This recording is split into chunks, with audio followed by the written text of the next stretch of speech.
আগের ম্যাচে মাত্র 13 রান করে সাজঘরে ফিরতে হয়েছিল তামিম ইকবালকে। এনামুলের সোজা এক বলে স্ট্যাম্প ভাঙায় সমালোচিত হতে হয়েছিল দেশের তারকা এই ওপেনারকে। তবে দ্বিতীয় ম্যাচেই তামিম জবাবটা দিয়েছেন ব্যাট হাতে। জাতীয় ক্রিকেট লিগ টি-20তে বৃহস্পতিবার চট্টগ্রাম হয়ে সিলেট বিভাগের বিপক্ষে খেলেছেন 33 বলে 65 রানের ঝলমলে এক ইনিংস। আগ্রাসী ব্যাটিংয়ে এদিন 50 পেরোনো ইনিংসে তামিম হাঁকিয়েছেন 8টি 4 ও 3টি ছক্কা, আর তাতে এক মাইল ফলকও স্পর্শ করেছেন তামিম। টি-20 ক্রিকেটে তামিমের এটি ৫ম 50। এছাড়াও বাংলাদেশি ব্যাটারদের মধ্যে সর্বাধিক 4টি সেঞ্চুরি আছে তামিমের নামের পাশে। এই টুর্নামেন্ট দিয়েই 7 মাস পর মাঠের ক্রিকেটে ফিরেছেন তামিম। প্রথম ম্যাচে বুধবার রংপুর বিভাগের বিপক্ষে একটি ছক্কা ও 4-এ 10 বলে 13 রান করে বোল্ড হয়ে যান তিনি। সেই ম্যাচে হেরেছে তামিমের দলও।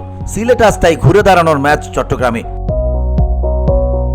যেখানে আন্তর্জাতিক ক্রিকেট স্টেডিয়ামের আউটার মাঠে টস হেরে ব্যাটিংয়ে নেমে চট্টগ্রামের হয়ে দুর্দান্ত একটা ইনিংস খেলেছেন তামিম। কুয়াশার কারণে দেরিতে শুরু হওয়া ম্যাচ নেমে আসে 15 ওভারে, যেখানে নির্ধারিত ওভারে 9 উইকেট খরচায় 145 রানের পুঁজি পায় চট্টগ্রাম, যার জবাবে ব্যাট করতে নেমে 14.2 ওভারে অল আউট হওয়ার আগে সিলেট তুলতে পেরেছে 133 রান।